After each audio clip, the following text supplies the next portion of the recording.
Tere kõik! Hea meel on näha, et rohepöörde teema kõnetab inimesi jätkuvalt.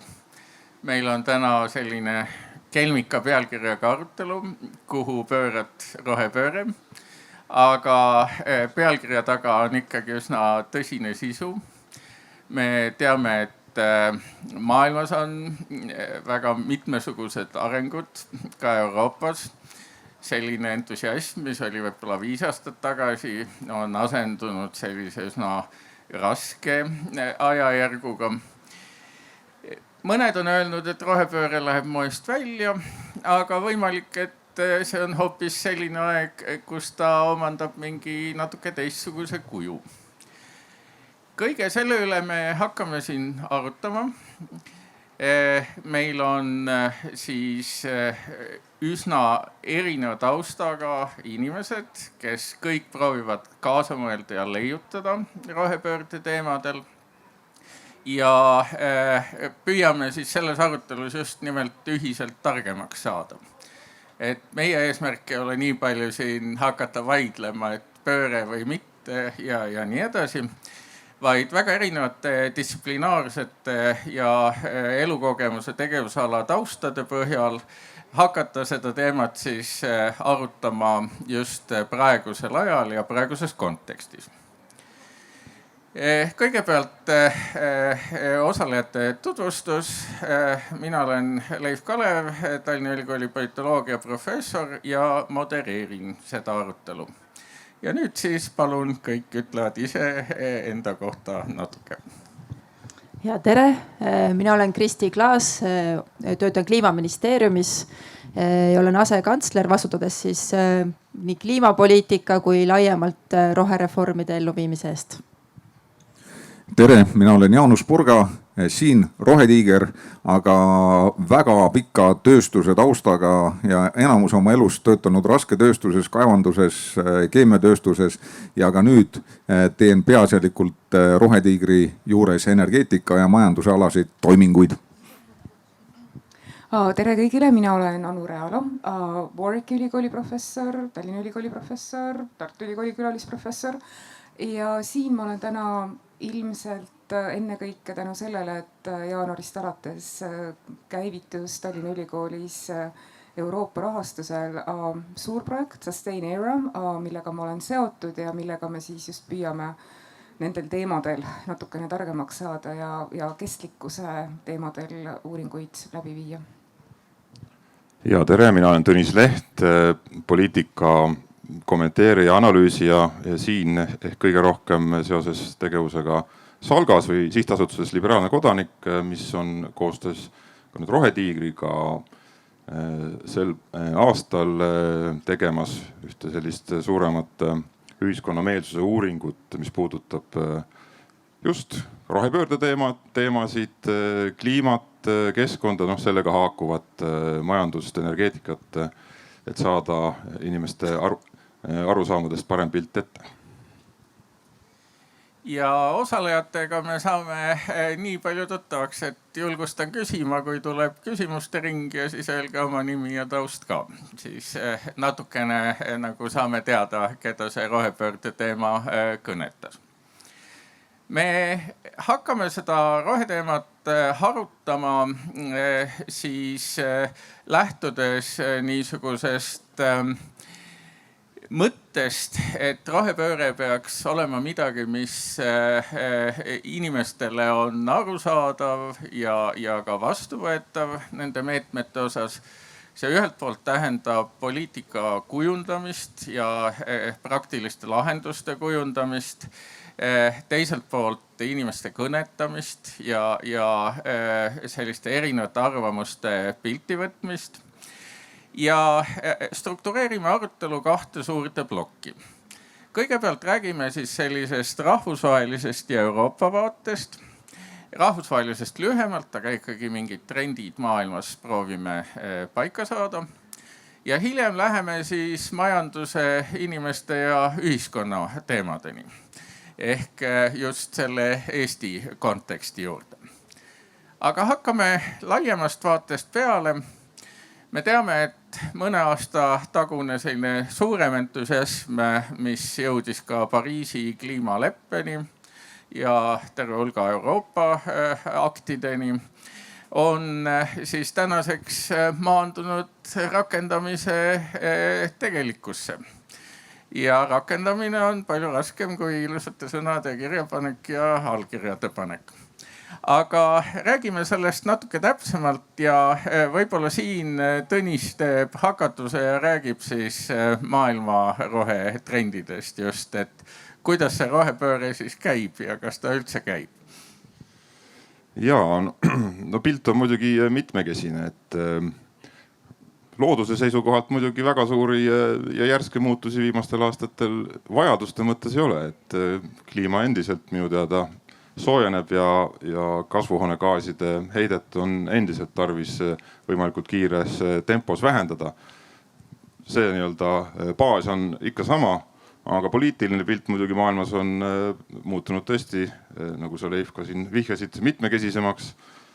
Kui nagu mõned väiksed pildikesed maalida, siis see, mis toimub Ameerika Ühendriikides Trumpi juhtimisel, on muidugi kõige enam kõneainet leidnud viimastel aegadel rohe- ja kliimapoliitika kontekstis ja minu hinnangul on ikkagi seal toimumas päris tõsised sündmused ja märkimisväärne nii-öelda katse senist USA siis rohepoliitikat, kliimapoliitikat ikkagi seisma panna, mõnes mõttes ka tagasi keerata, et need on ikkagi, need muudatused seal on, muudatuse katsed on suuremad, tõsisemad kui võib-olla me oskasime ka karta. Kuigi vihjed ja nii-öelda kirjas oli see programmides ju kõik olemas, lihtsalt toimub hoogsam realiseerimine. Et kõige värskem märkimist vääriv samm kongressis väga hiljuti napilt heaks kiidetud suur ilus siis õigusakt või eelnõu Beautiful Bill reaalselt üritab siis tagasi keerata, seisma panna Bideni ajal kehtestatud päris sellised jõulised siis taastuvenergia ja elektriautode maksusoodustused, subsiidiumid, panna seal tugev pidur peale, samamoodi siis ka rahaline investeeringuprogramm üle 300 miljardi, mis Bideni ajal kehtestati rohetehnoloogiatesse, rohetööstusesse, et sellel tõmmatakse siis juhe seinast välja. Tulemuseks on mitte küll maailma seisma jäämine, aga vähemalt USA kontekstis ikkagi taastuvenergia, eeskätt siis päikese, tuule, uute võimsuste kasutuselevõtu ikkagi selge aeglustumine, mitte kasv ei jää pidama, aga aeglustumine on väga tõenäoline olulisel määral. Samal ajal tingimustes, kus ka Ameerika Ühendriikides elektrienergia vajadus iga aasta kasvab paar protsenti. AI revolutsioon nõuab sellest suure tüki, kus ka USA soovib ju tugevalt osaleda. Ja selle kõrval toimub ka ikkagi kliimateaduse otsene siis, ütleme siis demoraliseerimine ja mingis mõttes nagu lammutamine, tema seniste kliimauuringute baasi eemaldamine tulevaste kliima- ja keskkonnaotsuste motivaatori koha pealt ehk et ja ka liikumine selles suunas, et siis kõikvõimalike heitmete ja keskkonna siis nõuete tühistamise suunas minnakse nii transpordis kui energeetikas, et sellega ei ole kõigega kohale jõutud, aga tõsised sammud, mis on selle tagajärjed, Ameerika Ühendriikide jaoks energianappus, potentsiaalselt kõrgemad energiahinnad tarbijatele, maailma jaoks suur ports CO2 või muid kasvuhoonegaaside heitmeid, mis muul juhul ütleme senise kursi jätkudes oleks atmosfääri jäänud heitmata. Ja muu maailma jaoks muidugi probleem ka selles, et see on ka ikkagi ideoloogiliselt eeskuju, kelle jaoks probleem, kelle jaoks motivaator, eks ole, või selline šnitti võtmise koht, et kliimaskeptikute ja nendes poliitiliste jõudude jaoks, kes sooviksid sellist mudelit järgida, on see kindlasti inspireeriv ja ka Euroopas eeskujuks võetav. Samal ajal Hiina, eks ole, jätkab suure hooga taastuvenergia siis üleminekut. Rahvusvaheline energiaagentuur hindab, et aastaks 2030 60% maailma uuest siis lisanduvast taastuvenergia võimsusest tuleb just Hiinast. jätkab Hiina domineerimist elektriautode, taastuvenergia tehnoloogia turgudel, tooraine nii kaevandamisel kui töötlemisel tugev roll. Samas sel aastal on juba siis jõutud selleni, et Hiina süsinikuheide esimest korda väheneb või on vähenenud ja mitte siis Covidi tõttu, vaid seetõttu, et taastuvenergiat on palju kasutusele võetud. Miks Hiina seda kõike teeb? Noh, ma ütleks, et mitte ainult sellepärast, et nad on altruistlikud ja tahavad inimkonnale ja maailmale head.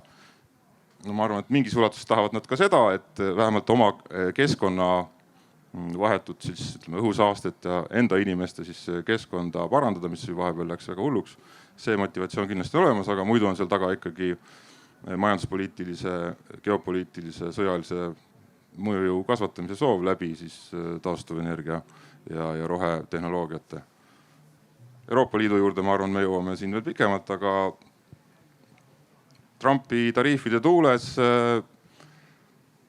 entusiasmi on vähem.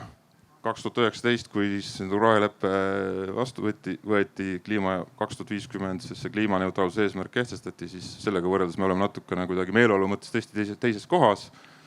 Aga samas see raamistik on ees, et nüüd on küsimus, et kui jõuliselt seda siis veel lõpuni ellu viiakse.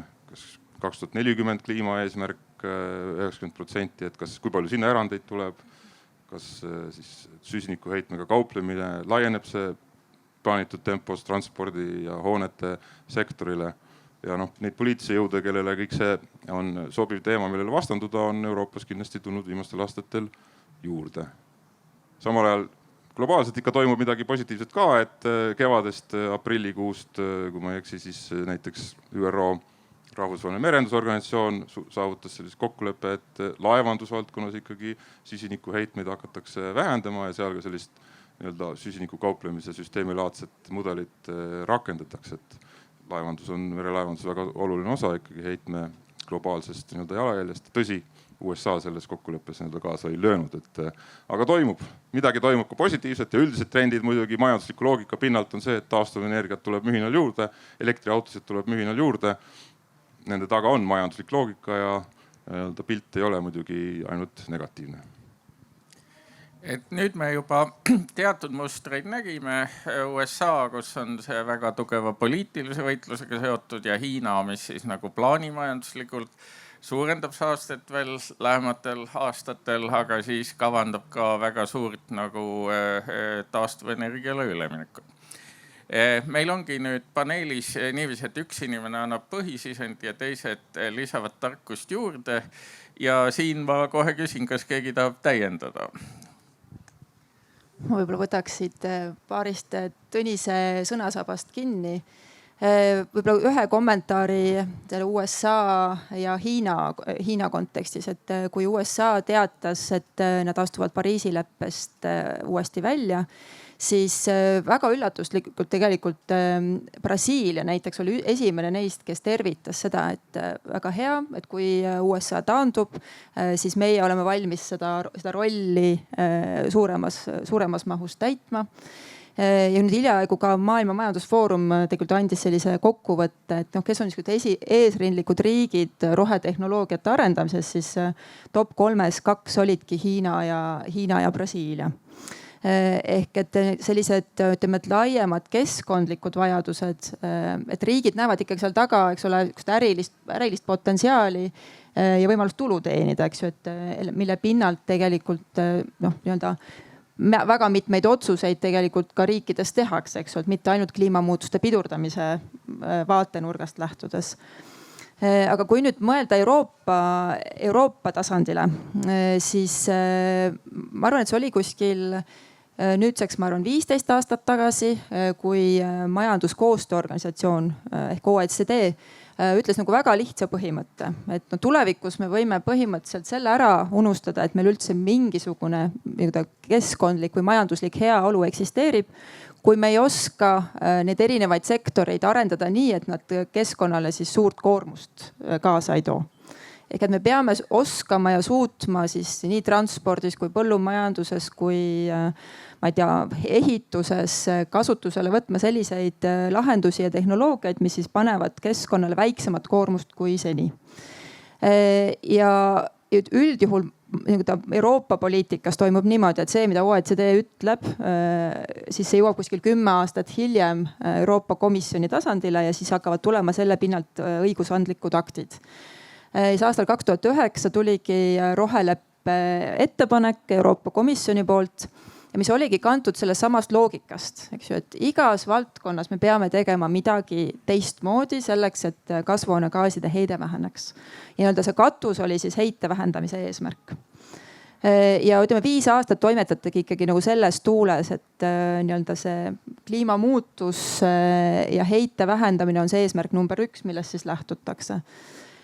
Nüüd, kui tuli uus Euroopa Komisjoni koosseis, siis lipulaev või selline peamine õigusakt, millega välja tuldi, oli puhta tööstuse kokkulepe. Ja see puhta tööstuse kokkulepe oma sisult on väga sarnane selles, mis oli rohelepe, aga ta on eesmärgi mõttes keeratud natuke teise vinklisse. Ehk et majanduslik heaolu ja kliimaeesmärgid on nagu ühe mündi 2 külge. Ehk et selle asemel, et vaadata number 1 eesmärgina ainult siis kliimaeesmärkide saavutamist, vaadatakse ka seda, et kuidas me saame tööstusele rohkem kaasa aidata, puhtamaid tehnoloogiaid kiiremini arendada, taastuvenergiat kiiremini arendada, selleks, et seal teel ei oleks nii palju takistusi.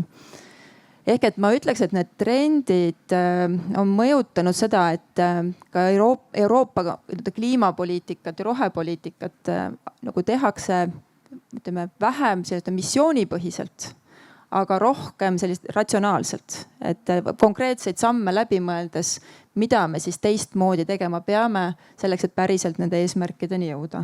Ja ma ütleks, et see diskussioon, me jõuame selle Eesti tasandini kindlasti järgmises ringis, eks ju ka, aga peegeldub ka Eestis. Aga mis ma võib-olla ütleks, et ei tasu kindlasti nagu ülemäära nagu heituda nendest arengutest, mis on olnud. Ma ütleks, et see on normaalne. Ja võib-olla see, et oodata, et täpselt samamoodi see nagu vajaduspõhine teema oleks meil päevakorras. See ei saagi olla, sellepärast ühiskond ja olud meie ümber muutuvad ja sellest tulenevalt me peame ka teistmoodi mõtlema, kuidas neid poliitikaid ellu viia, mida me oleme harjunud võib-olla ühtemoodi ellu viima, aga nüüd tulebki neid teha teistmoodi. Ma siia juurde ainult lühikese rohkem küsimusi kui kommentaari.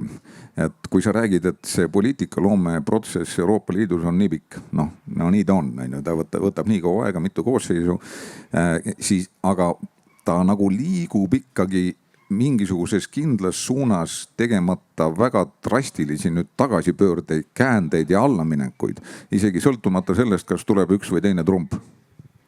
Absoluutselt, sest see 2050. Ehk siis Trump jõuab enne ära surra, kui see poliitika mingisugune, mis praegu on võetud, isegi ellu viiakse ja selle aja jooksul toimuvad nii-öelda paratamatud muutused nii ehk nii on ju. Ja tuleb kuskil mingi teine president, kes on võib-olla rohkem valgustatud või vähem valgustatud, aga lihtsalt see valitsustsükkel on liiga lühike, et seda pikaajalist sihukest majandus, kliima ja heaolupoliitikat muuta. Et see oli nagu see, mis ma sinu jutust kuulsin. Absoluutselt, see pikaajaline trend ei muutu. See 2050 eesmärk on jäänud siiamaani samaks. Kui me vaatame ka globaalsel tasandil, eks ju, Hiina ütles siin 2020, Hiina president ütles selgelt välja esimest korda Hiina kasvuhoonegaaside heite vähendamise eesmärgid. Neil on eesmärk 2060 kliimaneutraalsuseni jõuda. Ja ka see, et kuni aastaks 2045 nad teevad nagu järsu kasvuhoonegaaside heite vähendamise läbi. Ehk et see pikaajaline trend on samas, et ma arvan, et on niivõrd palju juba juurdunud ka erinevatesse protsessidesse, tehnoloogiate arengusse, et seda nagu päris teistpidi pöörata ei ole võimalik.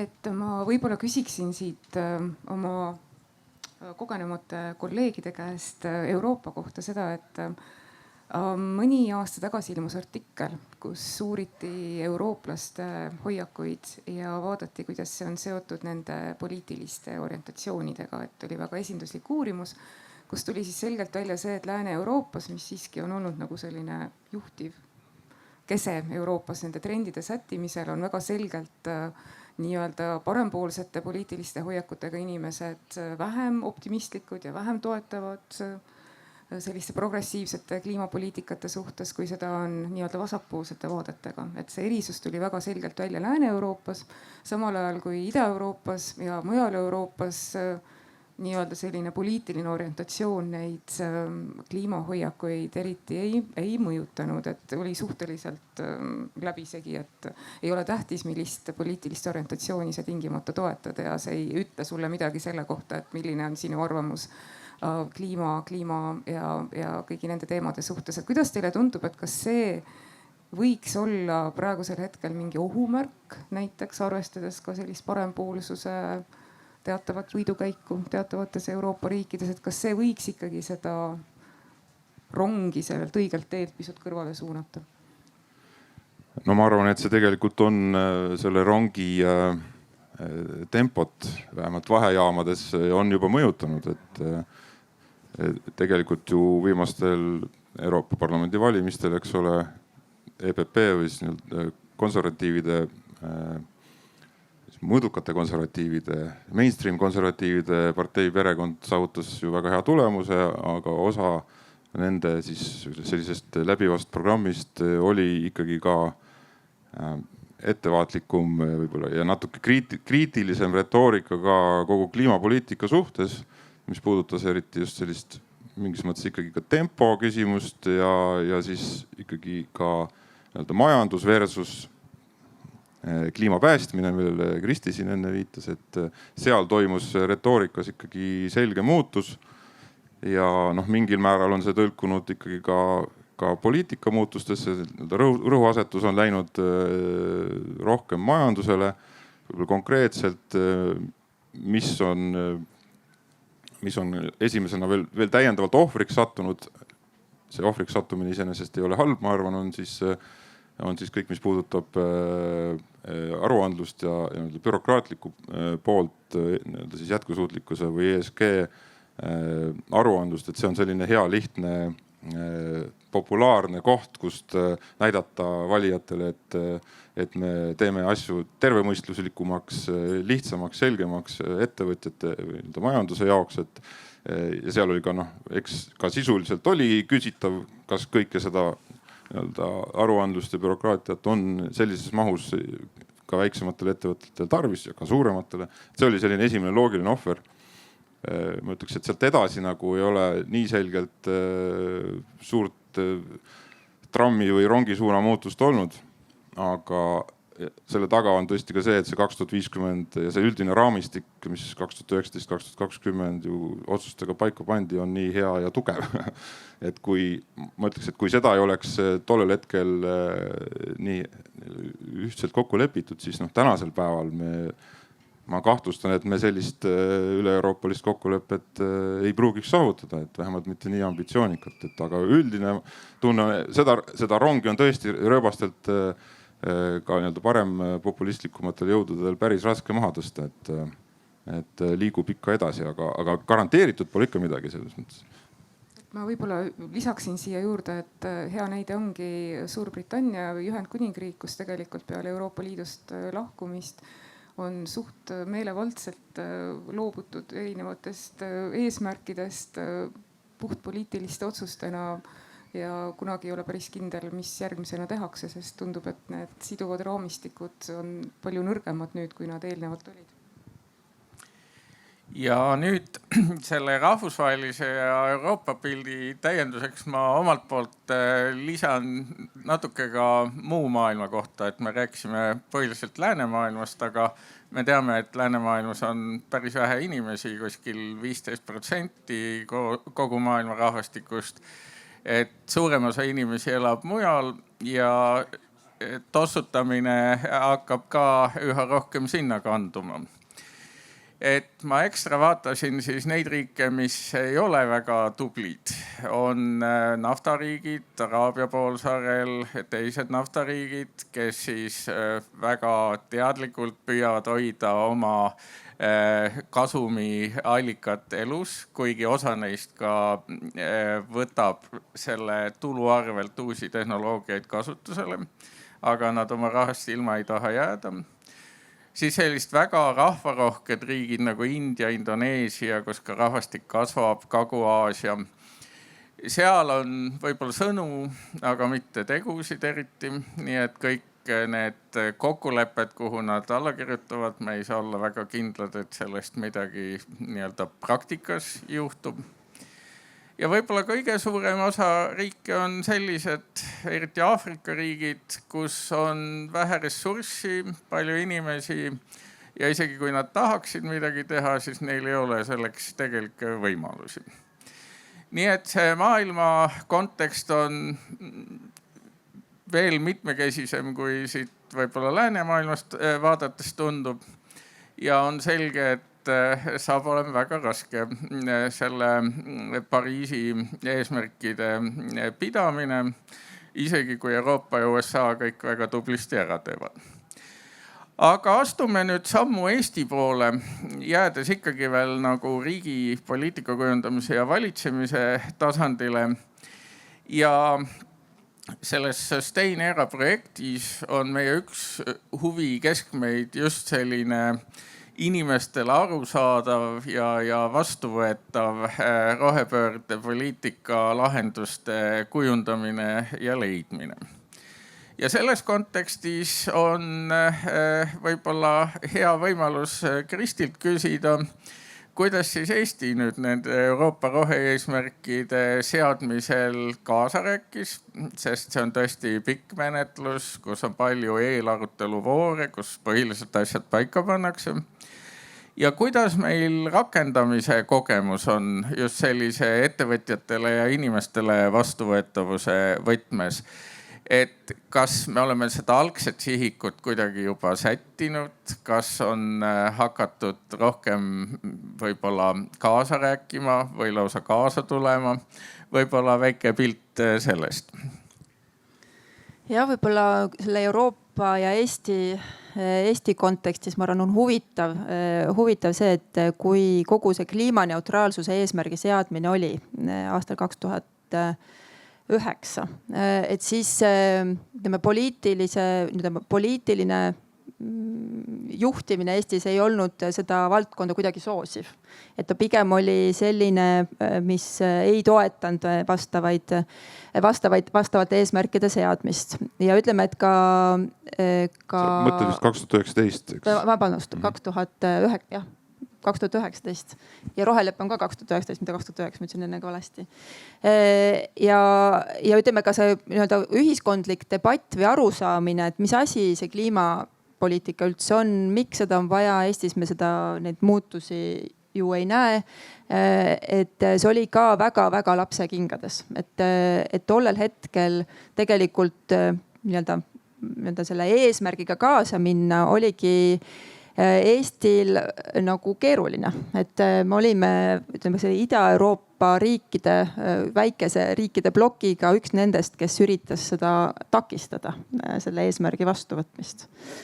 Aga see eesmärk ikkagi sai vastu võetud, meil valitsus toetas, Riigikogu toetas kliimaneutraalsuse eesmärgi seadmist 2019 ja selle pinnalt hakati siis mõtlema, kuidas me neid eesmärke siis praktikas ellu viima hakkame. Ja ütleme, kui see 2019 see eesmärk seati, siis võeti ka vastu 2030 aasta eesmärgid Euroopa Liidu vaatest. Et kuidas me siis tegelikult sinna 2050-ndani jõuame, et milline see trajektoor siis olema saab sellel teekonnal. Ja mis oli nagu märkimisväärne muutus praeguse olukorraga võrreldes oli see, et kui tollel ajal pandi lihtsalt 2030 aasta eesmärk, pandi eesmärgiks, et 55% tuleb heidet vähendada.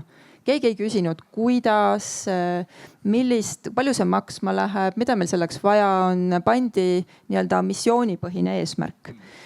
ja tollel hetkel riigid ei küsinudki neid küsimusi tegelikult, et ja kui nüüd Euroopa Komisjon tuli välja sellel aastal 2040 aasta eesmärgiga, et Euroopa vaade ongi alati 10-aastase nii-öelda vältega neid eesmärke seada, siis nüüd oli olukord täiesti teistmoodi. Riigid ei olnud enam nõus sellega, et me paneme lihtsalt nii-öelda uuesti vahe-eesmärgi, ilma et me teaks, kuidas me seda saavutame. Ja ma arvan, et miks see muutus on olnud, on see, et sa oled pidanud päriselt poliitikat riigis rakendama. Sa oled pidanud läbirääkimisi pidama ettevõtetega, inimestega, poliitikutega, selgitama, kuidas see eesmärgi saavutamine käib. Ja sul ei ole võimalik seda, kui sa ei tea, kuidas sinna jõuda võib. Ja nüüd, kui see 2040 eesmärk seati, oli täpselt nii-öelda terve list siis asju, eks ole, mida siis peab tagama, et selleks on olemas. Et meil peab olema tehnoloogiad, meil peab olema rahastus, peab olema paindlikkus erinevate sektorite vahel nende eesmärkide seadmisel. Et näiteks Eesti väga jõuliselt kiiresti vähendab heidet energeetikasektoris, sellepärast lihtsalt meil puhtamad ja odavamad energialahendused tulevad turule. Aga mõnes teises riigis näiteks langeb hoopis transpordisektori heide mühinal. Eks ju, et seal võetaksegi elektriautosid kiirelt kasutusele, kasutatakse ühistransporti ja nii edasi. Et iga riigi majandus on erinev. Et sa ei saa ühe puuga tegelikult lüüa. Et Euroopa eri otstes on olukord majanduses, ühiskonnas ikkagi erinev, mis vajab erinevaid lähenemisi. Ja Eestis on ka, ütleme, mul on selle üle nagu hea meel, et kui ma mõtlen see 2019 aasta peale tagasi, et siis me ikkagi esimesed arutelud olid see, et mis Pariisi leppe, see pole ju Eestile kohustuslik. See ei ole üldse siduv, ärme tee, pigem oli see diskussioon seal.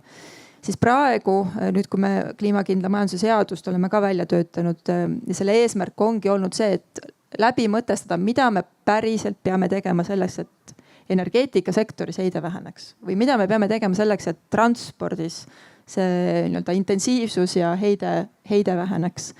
Ja seal ega riik saab olla nagu nii-öelda sihtide seadja, aga seal on ikkagi vaja, et teised sektorid ka kaasa tuleks. Ja ütlen, siin Rohetiiger on olnud suurepärane partner, kes on teinud erinevaid teekaarte, näidanud, et kuidas siis tegelikult päriselt see teekond välja võiks näha. Ja ei ole Rohetiiger ju seal üksinda, seal on ettevõtjad, 10 ettevõtjad laua ümber koos, kellega koos seda tehakse, eks ju, et see diskussioon on läinud praktilisemaks. Me teame rohkem, me suudame rohkem selgitada, me oskame neid seoseid näha.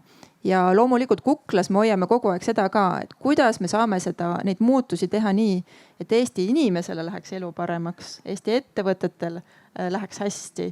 Ja Eesti maa oleks ka nii-öelda ressursside mõttes hoitud ja kaitstud, eks ju, et seal seda tasakaalu otsida ja leida, et see on paras kunst, aga minu meelest see teebki selle nii-öelda poliitika kujundamise väga huvitavaks ja tegelikult ka selliseks, mis peaks inimesi väga kõnetama, et kaasa rääkida, kuidas me seda siis päriselt teha saame.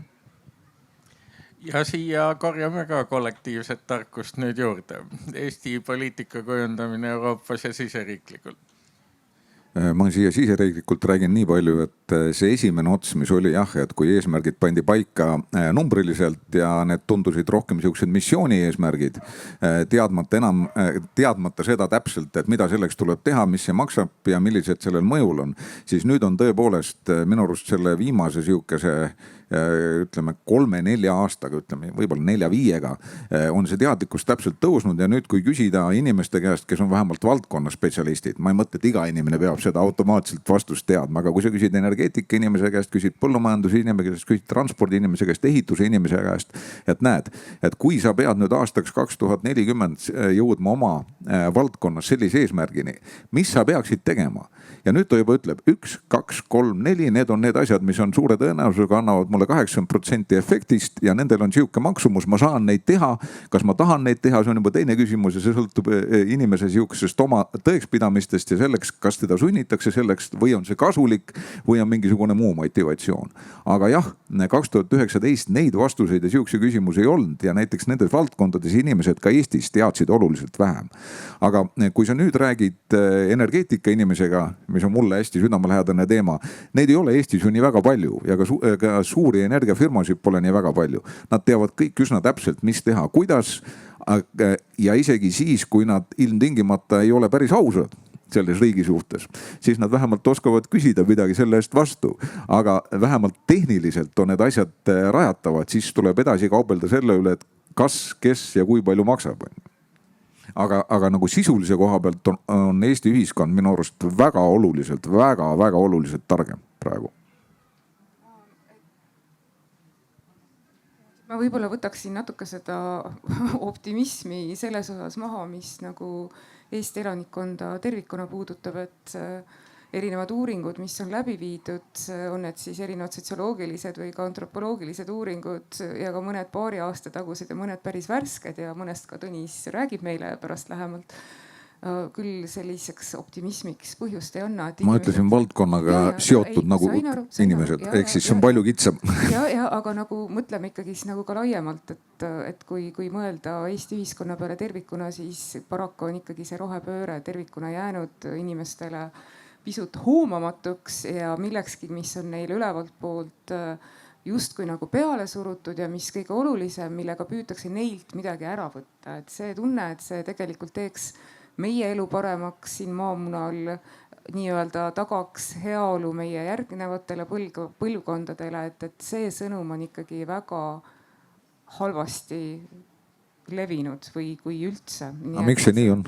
No ma arvan, et selleni me jõuame. Mul on terve rida hüpoteese, mida me tahaksimegi kindlasti hakata selle projektiga kontrollima. Mõnda me ehk ka juba teame, aga ma ei tea, Leif moderaatorina oskab öelda, kas see järgmine ring on see. Enne võtame publiku sisendit ka. Just, nii et ma hoian selle veel hetkel enda teada. Anu märkusega väga nõus, eks me sinna lähme täpsemalt. Samas on muidugi väga õige see, et see valdkondlik ekspertiis on kasvanud, et päriselt see arusaamine, mida ja kuidas ja milleks on kõvasti paranenud. Samas ütleme siis meediaruumis, ka sotsiaalmeedias tavalise inimese siis, kui nii võib väljenduda, arutelud ja see, mis on see sisu, mis on neile suunatud, see väga seda kogu aeg ei peegelda tõesti. Poliitiline debatt on läinud ka pigem ikkagi selliseks vastandlikumaks. Tänasel päeval ju pigem on mulje, et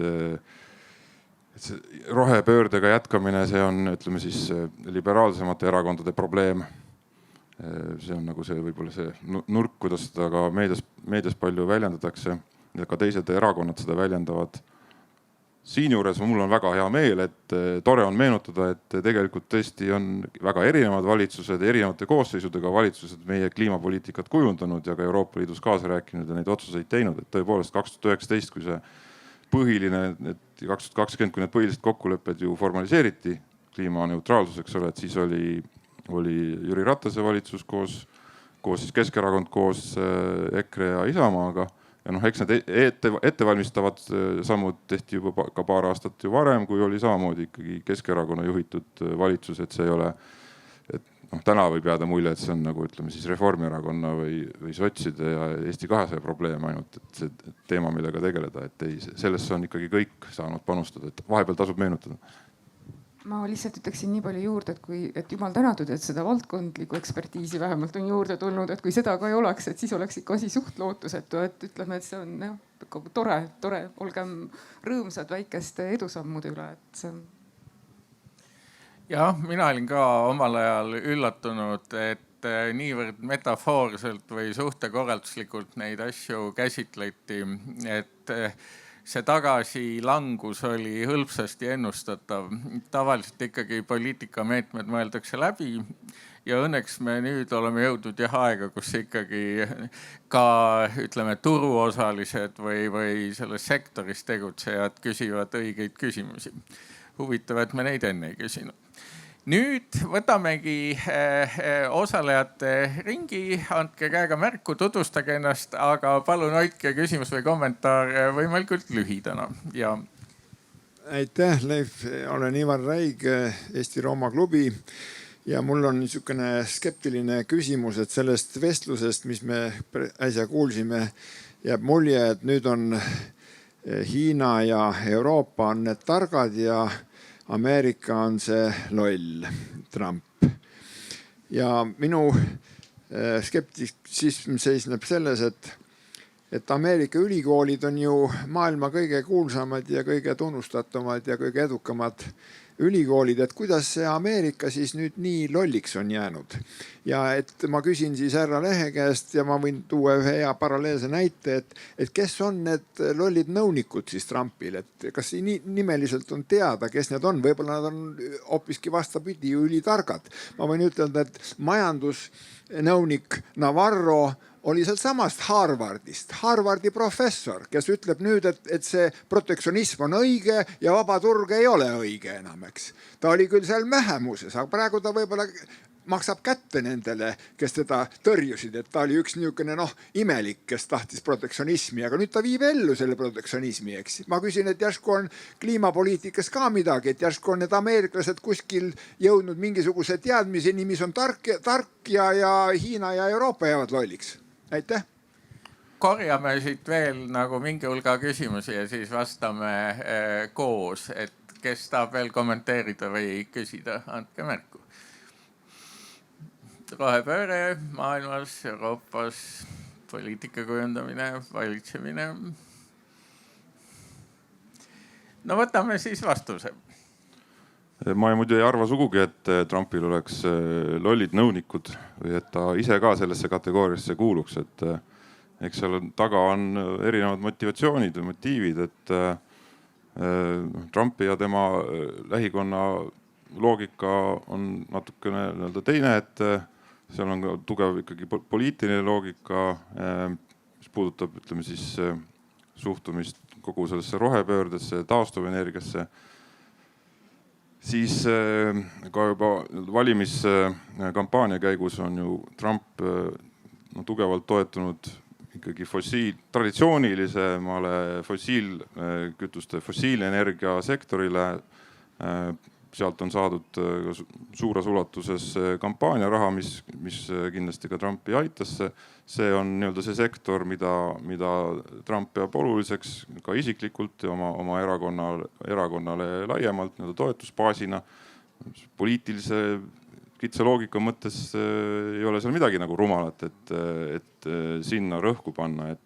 Iseküsimus on see, et kuna nagu ma ka varem rääkisin, siis USA siiski see energia nälg on väga suur ja süvenev, et siis ei ole nagu majanduslikult lõpuni võib-olla loogiline taastuvenergia siis panustamist nii palju pidurdada, et see võib hakata ka Trumpile, vabariiklastele endale ka kätte maksma, et fossiilsektorit on küll võimalik soodustada, mida mingil määral ka tehakse, sinna liigub nagu lisaraha, regulatsioone võetakse vähemaks, aga sealt ka nii kiiret kasvu, mis päikese ja tuule võimsust, mis jääb tulemata tõenäoliselt, mis suudaks asendada, et seda on ka raske ette näha. Et see võib hakata ka sealt poolt Trumpile kätte maksma. Aga siin on ikkagi nagu poliitiline loogika on olnud keskne ja kogu see taastuvenergiale vastandumine on, eks ta on ka saanud osaks mingis mõttes sellisest poliitilisest vastandumisest, osaks ka natuke nagu kultuurisõjast, mis toimub Ameerika Ühendriikides ja mis kandub ka Euroopasse ja meile üle. Et osa sellest on ka see, et lihtsalt ei meeldi tuulikud erinevatel põhjustel näiteks. Kas ma võin kiiresti ka, et ma ütleks nende ülikoolide kohta, et olles ise erinevates ülikoolides töötanud, et vaieldamatult Ameerika ülikoolid on olnud ühed ja jätkuvalt veel hetkel on ühed maailma parimad ülikoolid, kuid nad on olnud seda väga paljuski tänu sellele, et seal on kehtinud akadeemilise vabaduse printsiip, mis tähendab seda, et teadlastel, professoritel on võimalik uurida teemasid, erinevaid teemasid ja ka majandusteadlastel, eks ole, et sul on võimalik teha uurimistööd viisil, mis toetab teooriat või mis pakub sulle huvi ja millega sa soovid edasi minna, et kui see õige viis majanduse ülalhoidmiseks on protektsionism, siis on võimalik ju luua teooriaid, kirjutada artikleid, tuua näiteid ja tõestada seda või vastupidiselt liberaalne majandus. Aga minu hirm pigem on antud hetkel selles, et see akadeemiline vabadus on praegusel hetkel ka Ameerika ülikoolides väga suure löögi all erinevatel põhjustel. Nii et elame-näeme, kui kauaks seda Ameerika ülikoolide ülimust maailmas veel jagub. Nii, nüüd me oleme sellise laia pildi ja väikse tunnetuse Euroopa poliitika trendide osas saanud. Aga täpsemalt Eesti konteksti proovime siis vaadata majanduse, ühiskonna, inimeste hoiakute valguses.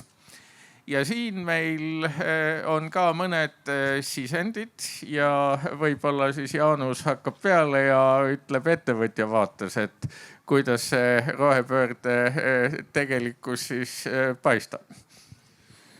Jah, kuna ma saan nüüd rääkida suurelt jaolt nii enda kui oma tuttavate kui Rohetiigrisse koondunud ettevõtete arvamuse ja tõekspidamiste valguses, mis kindlasti ei kata kõike.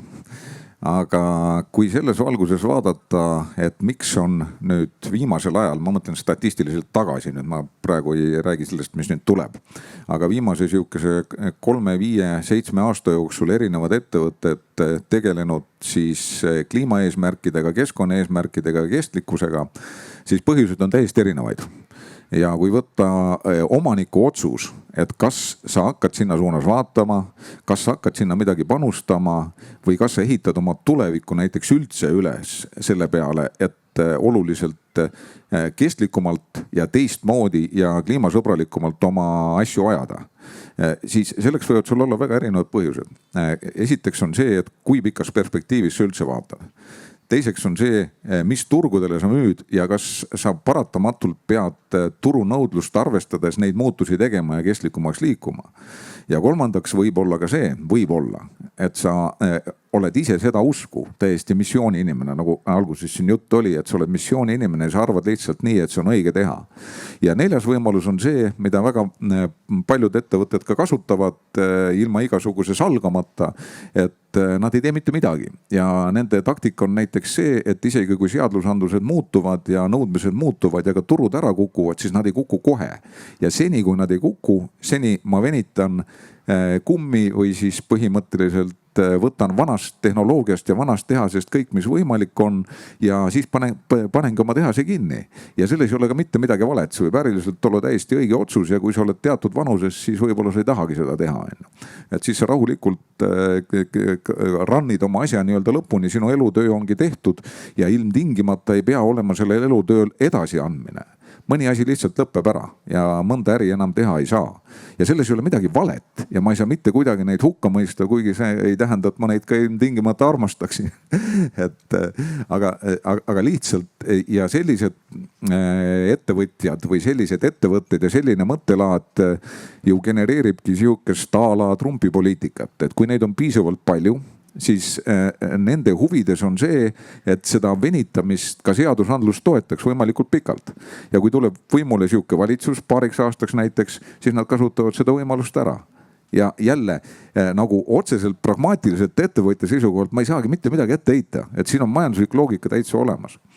Aga teine asi ja siin Rohetiigri ettevõtteid on olnud ja on ka praegu on erinevaid. Näiteks need, kes alguses teadsid suhteliselt vähe ja tahtsid õppida, et mis selles valdkonnas tulevikus juhtuma hakkab. Ja siis oligi see, et ühtepidi valitsusega koostöös, teistpidi Euroopa Liidus siis regulatsioonid vaadates, mis tuleb, lihtsalt harides ennast, saad sa valmistada ette oma ettevõtted sellisel moel, et sul tekib konkurentsieelis enne kui teistel. ehk siis näiteks mingisugune teadmine, kui sa oled enne reageerinud ja oled enne turul, sa paratamatult oled võitja, ehk siis sa oled enne seal kohal ja sa saad midagi. Või siis teine asi, väga lihtne on, see on päikesepaneelid oli kõige parem näide, et kõigepealt need, kes esimesena hakkasid sellega tegelema, said lihtsalt kõige suuremat toetusi, pärast enam toetusi saanud. Väga pragmaatiline otsus võib olla, et ma lihtsalt sain, ma olin õigel ajal laeva peal, ma tegin õigel ajal need asjad ära ja edaspidi, kui see asi on suunatud niimoodi ja ta ise tasub ära, siis teised teevad, aga teistel on see vähem tulus. Nii et see esimesena kambas olles võib olla ka täiesti sihukene pragmaatiline, ilma igasuguse missioonitundeta võib see otsus olla. Ja siis kolmas võib olla see, et kuna Eesti ettevõtted väga paljus müüvad Skandinaavia turule, siis paratamatult, kui hakatakse sinu käest küsima, et mis energias, kuidas, millise käsitlusega sa oma tootmist üleval hoiad ja kui sul ei ole õigeid vastuseid, siis sinu käest enam ei osteta. Ja ka need asjad juhtusid ära ka mingi viimase 3-5 aasta jooksul. Mitte kõigiga, aga osalises sektorites juhtusid. Ja näiteks mulle hirmsasti meeldib öelda seda, et kui ma 4 aastat tagasi, ainult 4 aastat tagasi rääkisin seda, et sõbrad, et tulevikus on niimoodi, et te peate kindlasti juhtima oma tarbimist ja makstakse peale selle eest, kui sa elektrit ei tarbi teatud hetkel ja tuleb tarbimise juhtimine, tulevad siuksed süsteemid, siis enamus auditooriumist hakkas kõva häälega naerma ja isegi minu oma sõbrad energeetikaga tegelevad, ütlesid, et ma ikkagi tahan sokke pesta siis, kui sokid mustas on, mitte siis, kui elekter odav on. Aga need muutused juhtusid kiiremini, need juhtusid umbes 2 aasta jooksul ja need, kes uskusid seda ja olid sellesse ette valmistatud, võitsid kindlasti tol ajal. Ehk siis need motivatsioonid, miks ettevõtjad ja majandus käitub ühte või teistmoodi, võivad olla täiesti erinevad. Aga muidugi siiralt usun ise ja loodan ja ka Rohetiigri ettevõtjate poolt usun seda, et me ei jää siiski nendes vahejaamades väga pikaks seisma. Et see edasiliikumine toimub, kindlasti on näha, et ta toimub aeglasemalt. Aga jah, ma ei pea ennast enam ammugi nooreks, aga teatud määral sihukesi lootusetute vanameeste otsuseid ma ei tahaks küll kuulda ei kliimapoliitika ega energeetika osas, kuigi võib öelda, et okei, et hea küll venita 10 aastat veel ära oma ettevõtte ja sellega ära tee mitte midagi ja ei ole kõigi suhtes skeptiline, et seda arvamust mina ei jaga. Võtame siia veel sisendit ja meil on nüüd Tõnis ja Anu natukene vaadanud siis selliseid ühiskondlikke hoiakuid, inimeste kohanemismehhanisme või hoiakumehhanisme ja nii edasi. Et ma mõtlen, kumba pidi te nagu paremini räägiksite. Tõnisel on Eesti, eks ole, andmestik ja natuke Europarameetrit. Sinul, Anu, on toimemehhanismid rohkem või? Ma arvan, et me teeme nii pidi, et Tõnis räägib ja mina räägin siis, mida ma arvan sellest, mida Tõnis räägib. No vot, aga Tõnis siis, mis on need hoiakud Euroopas ja kuidas Eesti siin välja paistab ja kuidas Eestis on? Ja, et võib-olla kõige parem moodus selleks hoiakute võrdlemiseks on värske Eurobaromeetri uuring, mis just kliimahoiakuid ja seda temaatikat on uurinud. Küsitlus viidi üle Euroopa läbi siis veebruaris-märtsis sel aastal. Ja fookus oligi kliima teemasse suhtumisel. Küsiti seda, millist siis nii-öelda probleemi maailmas peetakse Euroopa inimeste poolt hetkel kõige olulisemaks. Ja siin on nüüd viimaste aastate jooksul, ütleme siis kliimamuutused murede siis tipus natukene nagu üle Euroopa järele andnud. Ilmselgelt meil on Covidi kriis olnud vahepeal, meil on olnud Ukrainas Vene agressioon ja nende mõlema sündmusega või mõlemate protsessidega seonduvalt ju energiakriis ja majandusraskused Euroopas, ka hinnatõusud, mitte ainult Eestis. Ehk et see kõik on toonud siis julgeoleku teema esile mureks number 1 enamikes Euroopa Liidu riikides. Ja majandus ja toimetulek on ka olulised, aga tegelikult ka kliimamuutus siiski enamiks riikides inimeste jaoks on seal top 3 alles, et ta ei ole nagu pildilt ära läinud. Nüüd, kui vaadata, mis on seis Eestis, Eesti inimeste arvates võrreldes Euroopa ülejäänud riikidega, siis ilmselgelt meie oleme kõige rohkem mures sõjaohu pärast, relvakonfliktide pärast, selle kõrval siis majandus ja siis toimetuleku teemad. Kliimamuutus on teema, milles Eesti inimeste hoiakud lähevad siis Euroopa Liidu sellisest keskmisest kõige enam lahku, et meie siis tähtsustame seda kõige vähem. Me võrreldes siis Euroopa Liidu keskmisega on meil see lõhe on meil siin kõige suurem. Samas me oleme ka selles suhtumises, ütleme 4 aasta tagasi ajaga võrreldes teinud tõesti ka päris olulise muutuse, et koos Poolaga on meie siis kliimamuutuse pärast muretsemine kukkunud sealt topist kõige rohkem. Varem olime nagu Euroopa Liidu keskmise juures. Kui küsiti juba kitsamalt kliimamuutuse kohta, et kui tõsiseks probleemiks te seda peate, teisi probleeme sinna nii-öelda kõrvale ei loetletud, siis ilmneb jah, et Eesti inimesed on Euroopas kliimamuutuse pärast kõige vähem mures. Et väga tõsiseks probleemiks peab seda 15% vastanutest näiteks. Euroopa Liidu keskmine on, et väga tõsine mure on see siis 37% arvates. Ja 10% Eesti inimestest arvab, et see on täiesti ebaoluline teema, mille peale nii-öelda oma muret ei peaks kulutama. No siit edasi minnes loogiline jätk, et Euroopa 2050 kliimaneutraalsuse eesmärgi toetamine. Eesti on siin võrreldes nüüd Euroopa Liidu keskmisega 81% eurooplasi toetab seda 2050 kliimaneutraalsuse eesmärki. Eesti on selles edetabelis viimane, 46% toetab, et ainsana alla 50%. Küsiti ka, et kas valitsused teevad või sinu riigi valitsus teeb piisavalt kliimakriisi lahendamiseks. Siis Eesti eristus siis selle poolest, et kõige rohkem oli neid, kes arvasid, et Eesti valitsus teeb nagu liiga palju kliimakriisi lahendamiseks, 24%. Ühe punktina veel tooks välja, et suhtumine sellesse või hinnang, kas kliimamuutus on põhjustatud inimtegevusest või on ta inimtekkeline või mitte. Et siin me ka ikkagi oleme seal eristuvas otsas siis inimtegevuse siis skeptilisuse osas, et kui rootslased arvavad, et 96% rootslastest peab kliimamuutust nagu peaasjalikult suuresti inimtekkeliseks, siis Eestis on see 61%. Ja noh, sellega haagib ka meie Salga siin värske uuring, mis on küll nii-öelda käimas, sealt saab tuua noppeid, ja meil oli ka küsimus natuke teistsuguste variantidega ja päris üks-ühele võrrelda ei saa, aga ikkagi märkimisväärne hulk inimesi, 23% arvas, et kas kliima ei muutu üldse või see on täiesti looduslik protsess või siis inimeste roll selles on nii-öelda pisike või marginaalne.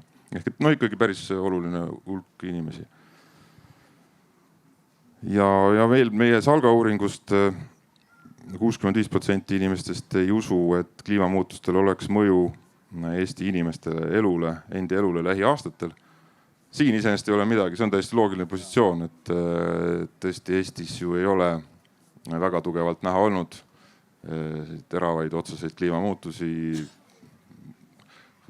Paar kuuma lainet on olnud, mida on sellega seostatud, millel on oma loogiline seos, aga võrreldes Lõuna-Euroopaga näiteks ei ole meil midagi taolist nii selgelt esile tulnud, ja ei pruugi ka tulla, kui hästi läheb. Nii et selles mõttes täiesti loogiline positsioon. Et kui seda kuidagi nagu natuke kokku võtta, siis et see kliimamuutus ja kogu see kliimatemaatika on natukene võib-olla selline, me jõuame veel sinna täpsemalt, aga eks ta juba täna natuke toksiliseks kujunenud mõiste on, nii nagu ka see rohepööre on pigem ärritav kui mõistmist leidev, ja napib võib-olla sellist soovi seostada kliimamuutust ja võib-olla looduse seisundit laiemalt, et looduse keskkonna pärast küll eestlased muretsevad, peavad ennast ka looduse hoidjateks ja see on üks nii-öelda selle looduse seisundi halvenemine, see ei olnud küll meie murede topis, aga see oli üle Euroopa Liidu keskmise eestlaste puhul. Aga võib-olla see seos selle vahel, et kliimamuutus on ka oluline põhjus, mis ka meie looduskeskkonda mõjutab, et seda nagu ei taheta või ei osata nagu väga selgelt näha paljude inimeste jaoks. Aga võib-olla ma siin teen väikse pausi. Et ma võib-olla võtangi kohe sul sellest viimasest sõnasabast kinni, et mul tegelikult on terve rida erinevaid mõtteid, mis mul seda uuringut ja selle tulemusi lugedes tekkis, aga tegelikult juba varasemalt, sest võib-olla esimene oluline asi rõhutada on see, et see ei ole mitte eriti suur üllatus inimestele, kes on jälginud Eesti rahva keskkonna ja kliimahoiakuid pikema perioodi jooksul, et üllatav on tõesti ehk see, et on veel võimalik kukkuda nendes hoiakutes nagu negatiivse või vähem olulisuse poole peale, aga mitte midagi muud üllatavat väga palju ei olnud, sest need on olnud suhteliselt seal Euroopa viimaste seas juba pikemat aega. Aga mis selle kliima ja keskkonna juurde tuleb, et siis Rakenduslik Antropoloogia Keskus tegi paar aastat tagasi väga toreda uuringu, mis on ka kõigile lugemiseks kättesaadav, kus nad tegelikult siis tegid inimestega intervjuusid ja püüdsid täpselt aru saada, et mida rohepööre nende jaoks tähendab ja ka täpselt, et mis siis on ikka see kliima ja keskkond ja ikka üsna selge on see, nagu Tõnis juba ütles, et seda nii-öelda kliimat ja loodust ei nähta ühtse süsteemina. Et kliima on nagu kliimaseade. Mina mõtlesin, et see on nagu see kõige, ma just sõitsin, et tegelikult kliima ongi nagu kliimaseade, et see on nagu selle kliima definitsioon, et tõesti kliima ongi õhutemperatuur ja see, millist mõju see õhutemperatuur võib siis omada meid ümbritsevale loodusele, seda seost ei tehta. Et kevadel oli Akadeemias väga tore konverents, kus siis erinevad Eesti kliimateadlased rääkisid väga põhjalikult sellest tegelikult, milline on tegelikult Eesti kliimaolukord ja selle kliimaolukorra all nad pidasid silmas ka Eesti järvede seisundit, Eesti metsade seisundit, Eesti nii-öelda siis atmosfääri ja õhusaaste seisundit, Läänemere seisundit ja ütleme niimoodi, et tulemus oli ikkagi erakordselt nutune selles mõttes, et sellel nii-öelda kliima soojenemisel on olnud väga selge mõju meie Läänemere tervisele. Kui vaadata, milline on järvede olukord, on näha, kui vähe järvi tegelikult on veel eksemplaarses seisukorras. Veel kord, ma ei ole kliimateadlane, aga ma istusin seal ja sõna otseses mõttes kuulasin ja ahmisin endasse seda sisse, sest see kõik ongi otseselt kliimaga seotud. Aga jah, eestlaste jaoks sellest Rakendusliku Antropoloogia Keskuse uuringust tuli ka välja, et see loodus on tegelikult ainult mets, et isegi järv ei ole mets, et võib-olla tallinlaste jaoks mõned pargid olid metsa, oli ka loodus ja mõnede rannaküla inimeste jaoks oli meri loodus, aga üldjuhul on loodus ainult mets. Ja seda jälgitakse väga hoolikalt, teatakse kõiki, kust on mingi puu maha võetud ja kus on jälle toimunud raie ja seda nagu pannakse tähele, sellepärast muretsetakse, mis on väga tore ja tõesti kiidame. Aga ei nähta seda suuremat pilti ja see kindlasti on üheks põhjuseks, miks need kliimahoiakud ka sellised on, nagu nad on.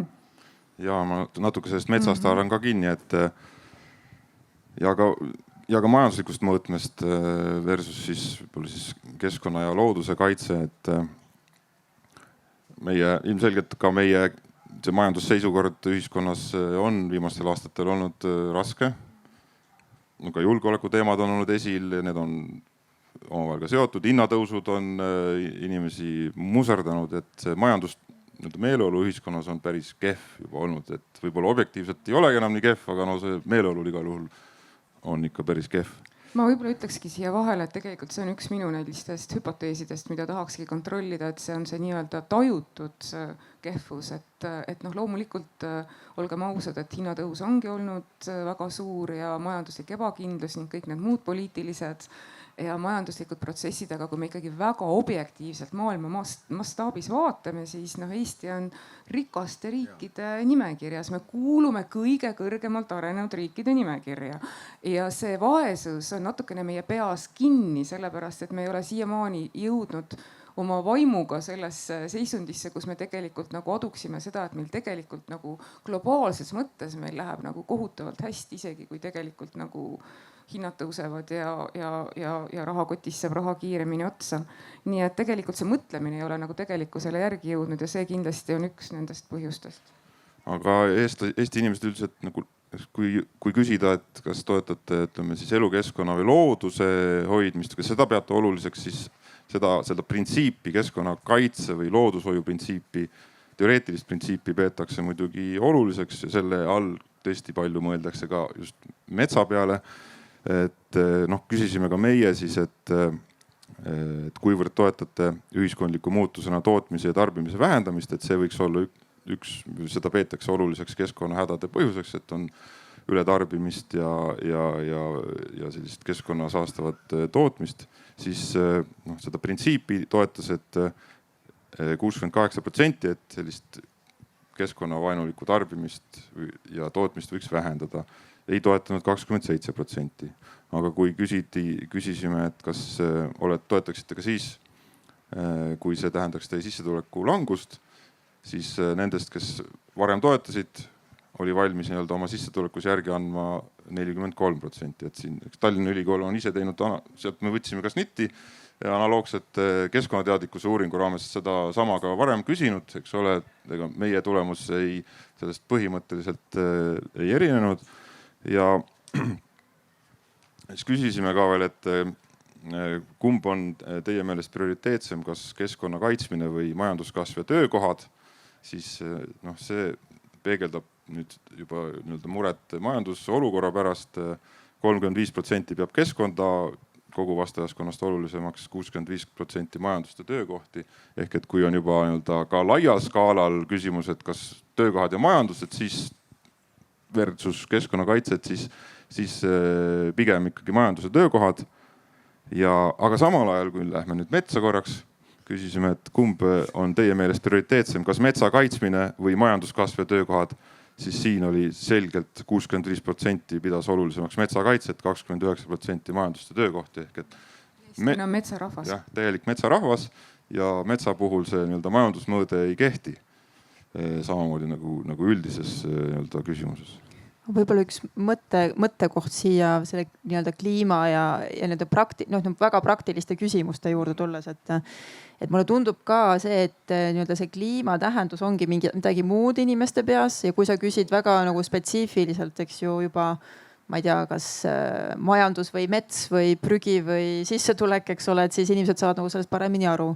Võib-olla see hea näide, ma mäletan, meil oli mõni aeg tagasi käisime rääkimas põllumajandustootjatega.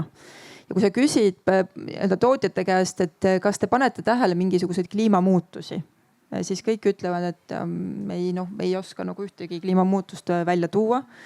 Aga kui sa küsid niipidi, et kas te olete pannud tähele, et midagi on muutunud, ma ei tea, teravilja kasvatamises, mingites sortides, mida te eelistate, putukates, kahjurites, siis osatakse välja tuua neid ridamisi. Öeldaksegi, et jah, sademete hulk on kasvanud, eks ju, saak läheb raisku.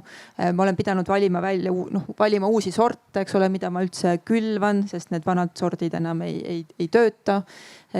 On rohkem, mis tegelikult ka statistiliselt tuleb välja, et Eestis alates aastast 1961, kui siis võrdleme praegust aega, kuuma päevade arv on kahekordistunud. Et sul ongi varasema 10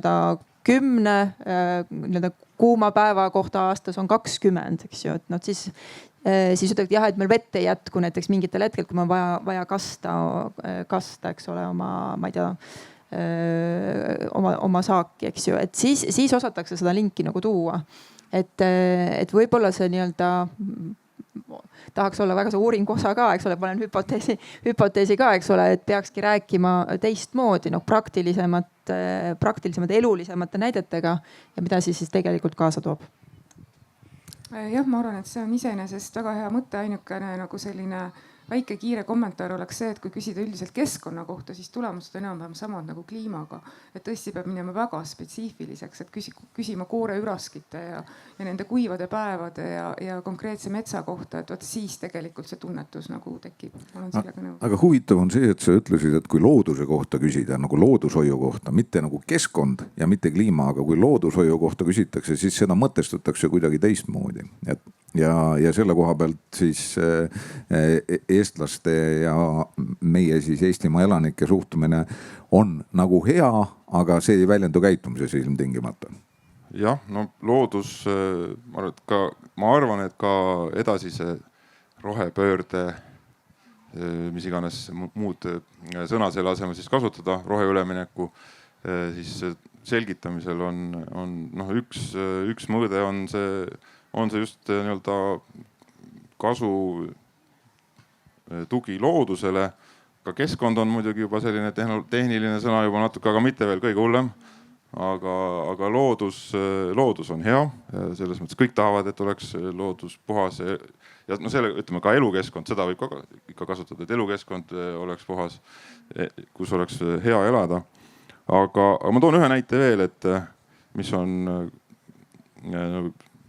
huvitav, ma arvan, ja lootustandev, et küsisime ka siis jäätme- ja prügimajanduse kohta, et küsimus oli selline, et kuivõrd nõustute, et inimesed, kes ei sorteeri oma prügi liigiti, peaksid hakkama prügiveo eest maksma rohkem kui need, kes oma prügi sorteerivad. Ehk siis praeguse jäätmereformi põhimõte, et kui ei sorteeri, siis on sa pead maksma rohkem lihtsalt, eks ole.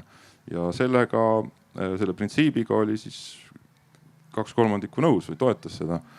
24% oli nagu vastu, et seda me nägime ka oma fookusgruppides, mis me enne kvantitatiivküsitlusi läbi viisime, et ma arvan, et see ei ole üllatav, aga samas ikkagi võib-olla natuke on ka, et inimesed tegelikult ka need, kes ütlesid, et nad ei sorteeri, ütlesid, et jah, ma toetan seda ja ma pean seda õiglaseks, et ma ka siis pean rohkem maksma ja see tõesti motiveerikski mind oma tegevust muutma. Selles mõttes, et see näitab nüüd üks toimiv motivaator väga praktilisel igapäevasel tasemel on loomulikult rahakott.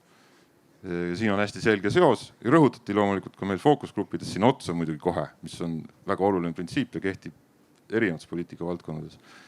Aga ma tahan väga teada, et ma tahan olla kindel selles, et see liigiti sorteeritud jäätmed, need siis ka liigiti taas kasutatakse, et ma muidu sellesse väga ei usu. Aga selles mõttes on siit väga hea minna üle just mõnede mõtete juurde, mis minul ka nii seda Eurobaromeetri uuringut, kui mida just Tõnis praegu välja tõi, nagu mis on mind mõtlema pannud selle üle, on see, et tegelikult inimesed väga sageli erinevates uuringutes ütlevad, et kogu selle rohepöörde ja teema puhul nad justkui tunnevad, et nendest ei sõltu mitte midagi, et neile pannakse vastutus, neilt võetakse ära midagi tänu sellele, eks ole, et majanduslikult viletsamasse olukorda tänu kõikidele nendele muudatustele, eesmärkidele, et nemad nagu justkui tegelikult ka pingutavad isegi ja sorteerivad prügi ja tegelikult on Eesti rahvas väga tubli.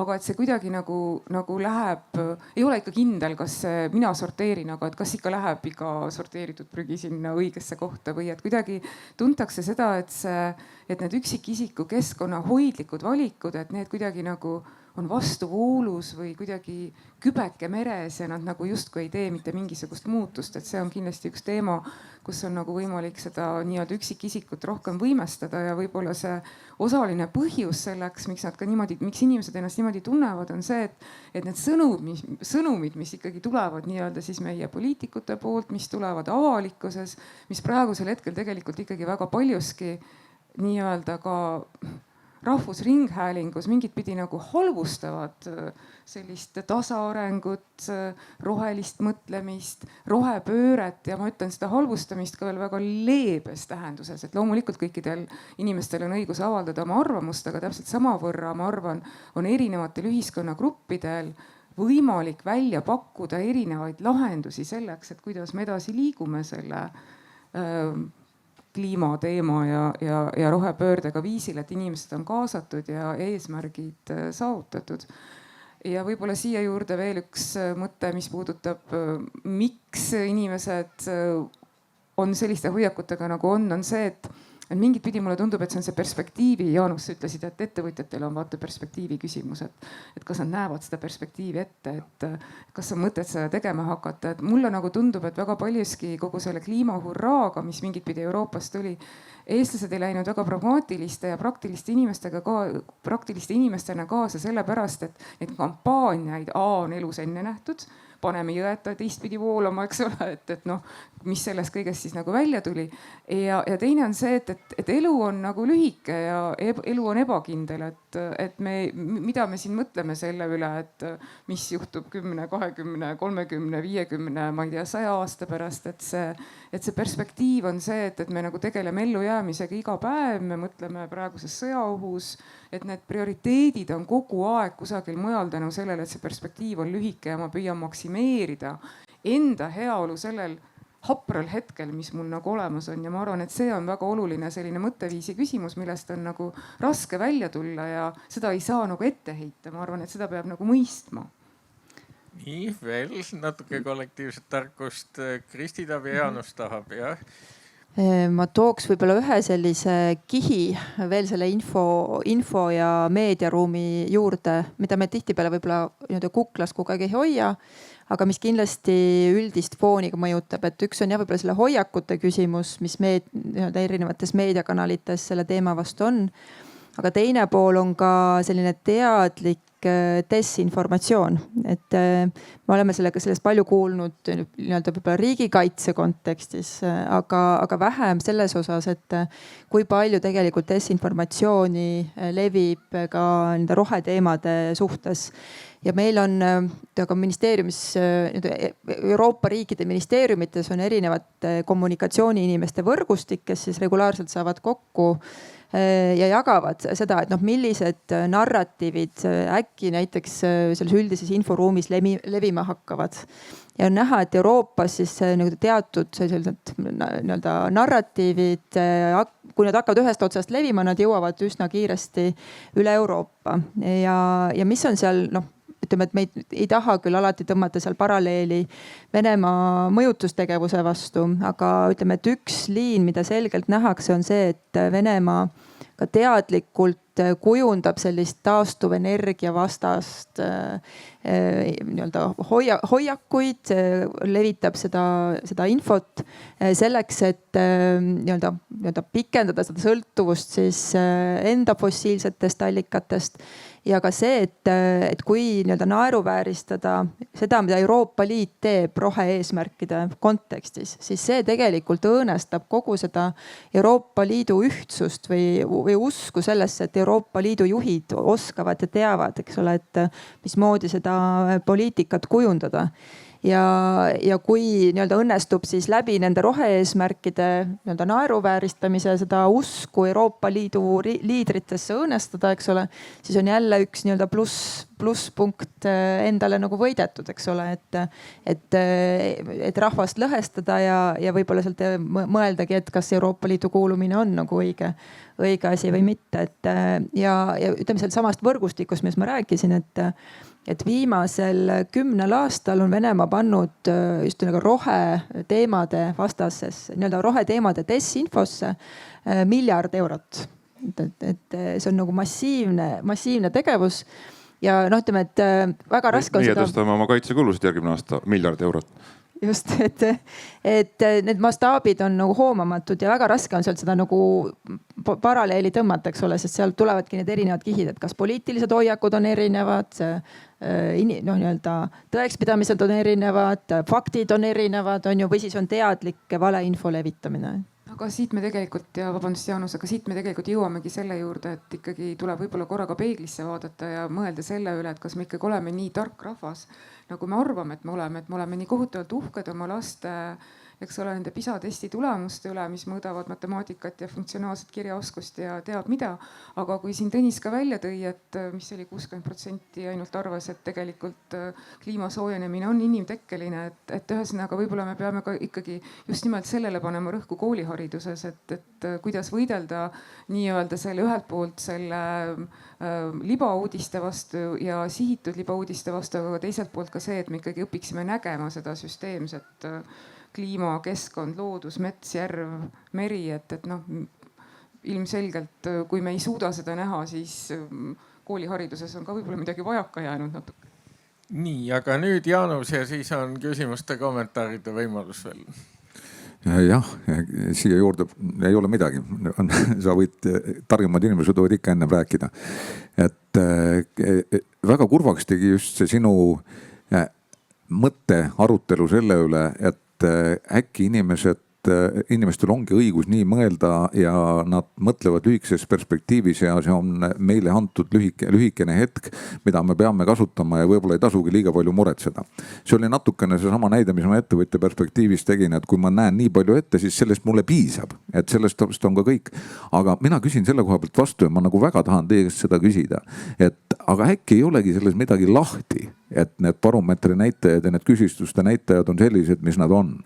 et ma ei ütle, kuidas mina arvan, aga ma küsin, äkki ei ole selles nagu midagi lahti Eesti jaoks üldse ja Eesti jaoks siis ütleme maailma kontekstis. aga nüüd korjame küsimusi osalejate käest ka ja siis vastame tervikuna. ja siin on juba esimesed märguandjad.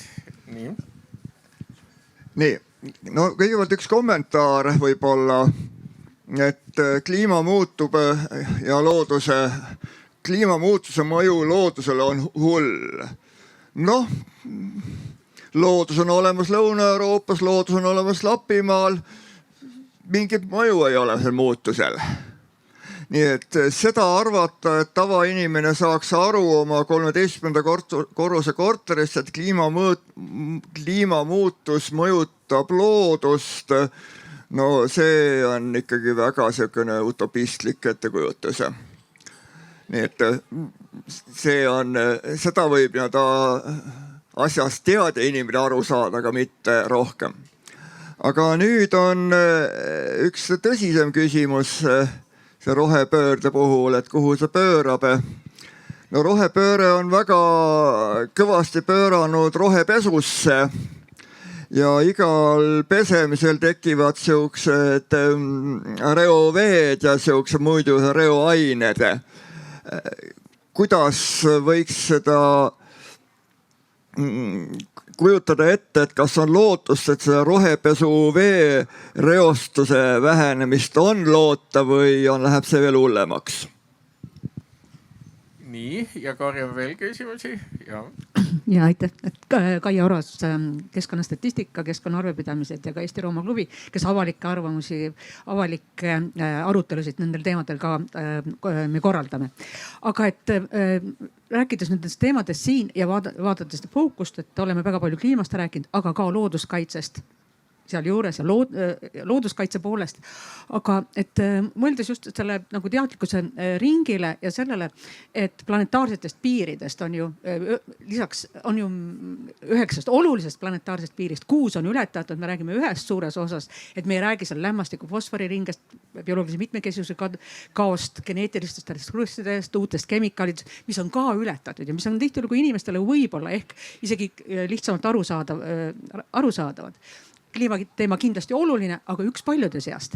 Ja teadlased on hakanud praegu rääkima lisaks planetaarsetele piiridele kui piiridele, on hakanud rääkima sellest, et on olulised sellised important tipping points või sellised olulised pöördepunktid, kus tegelikult on võimalik nagu muutusi ellu kutsuda ja kus oleks nagu, kuhu võib-olla oleks mõttekas investeerida ja kus oleks mõttekas toimetada. Et kas te kindlasti Kliimaministeeriumis või keskkonnavaldkonnas toimetades olete nagu ka selle peale nagu mõelnud, et on need kõik need muud teevad ka, mis tegelikult peaksid ka olema pildis. Sealjuures on, eks nad ongi pildis, aga et teadlased väga palju selles teemas, selles valdkonnas juba toimetavad ja ütlevad, et metsade taastamine, bioloogiline mitmesugused, kõik need kohad on need, kus nagu sellel pingutusel, no lihtsalt taastuvenergia kindlasti oluline, aga et sellel on ka oluline, et sellel on võib-olla rohkem mõju, rohkem tulemust tuleb tagasi. Aitäh. Ja seal on veel küsimus. Tere, Maarja Heilik Tallinna Ülikoolist. Minu kommentaar, küsimus haakub natuke eeloleva küsimusega, et kui me räägime sellest, et Eesti rahvas on tegelikult loodust armastav rahvas hea küll, me ei käitu alati nii nagu peaks, aga siiski me oleme loodusrahvas ja meie metsad, meie järved, meie keskkond läheb meile korda niivõrd-kuivõrd. Kas, ja siit tuleb ka küsimus, et kas te ei arva, et me võiks ära lõpetada selle mõiste rohepööre kasutamine? See on niivõrd see tekitab inimestes igasuguseid tundeid ja mina näen, et see ei too seda soovitud tulemust ühiskonnas. Samamoodi Keskkonnaministeeriumi nimetamine kliimaministeeriumiks. See kliimateema jääb abstraktseks, see jääb kaugeks. Inimesed ei mõista seda, see tundub peale surutud kellegi teise agenda. Samal ajal, kui meil toodi siin neid konkreetseid näiteid välja, eks kui üraskid ja kuumad päevad ja selline konkreetsem mõistetav statistika, konkreetsed teemad. Me teame, et meil on tohutul määral langenud lindude arvukus. Eesti siseveekogude kvaliteet on tohutult halvenenud viimaste aastate jooksul. Läänemere olukord, kalad ja nii edasi. Metsade majandamine on väga kuum teema, mis läheb inimestele korda. Miks me ei kasuta kommunikatsioonis ja nende strateegiliste väga oluliste eesmärkide elluviimisel inimestele arusaadavaid, mõistetavaid mõisteid ja fakte, mis tegelikult lähevad korda? Aitäh!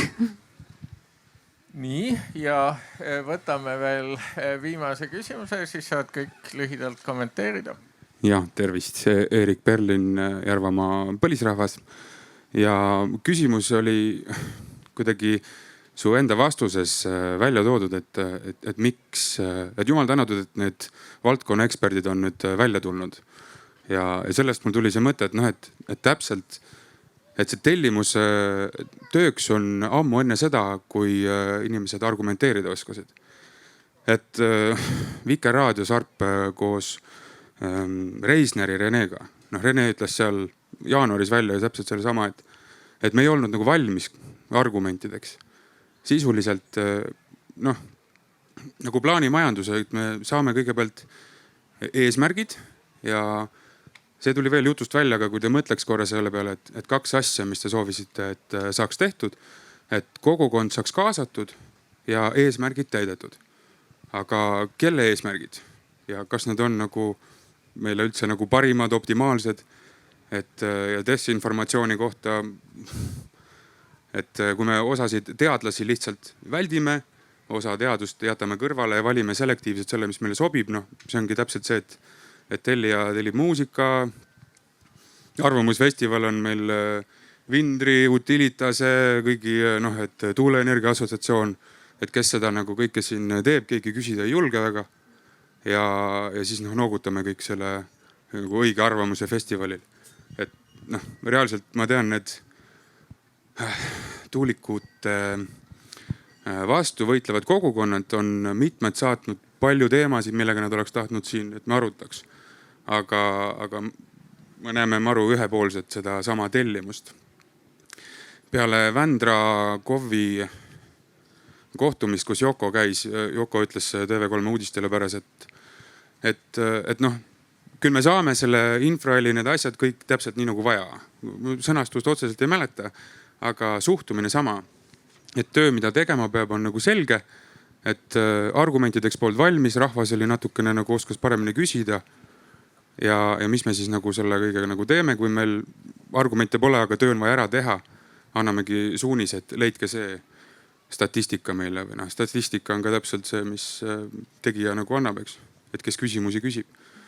Ja loodusrahvas tahabki seda loodust hoida, et siis ei lähe kokku selle kümnete tuhandete hektaritega, mida 30 aastat ei saa nagu elamismaaks enam teha ja 35 kilomeetrit, mis iga mast paistab, et sisuliselt kogu Eesti on täis planeeritud, et see ei ole see rohepööre, ma arvan, see pöörab kindlasti uppi. Hüva, me saime nüüd mitmeid kommentaare, natuke ka küsimuse varjundit. Meil on aega, ma vaatan 2 minutit, nii et kõik saavad väga lühidalt valida ise ja kommenteerida. Ütle 30 sekundit. Teeme siit lihtsalt rivis.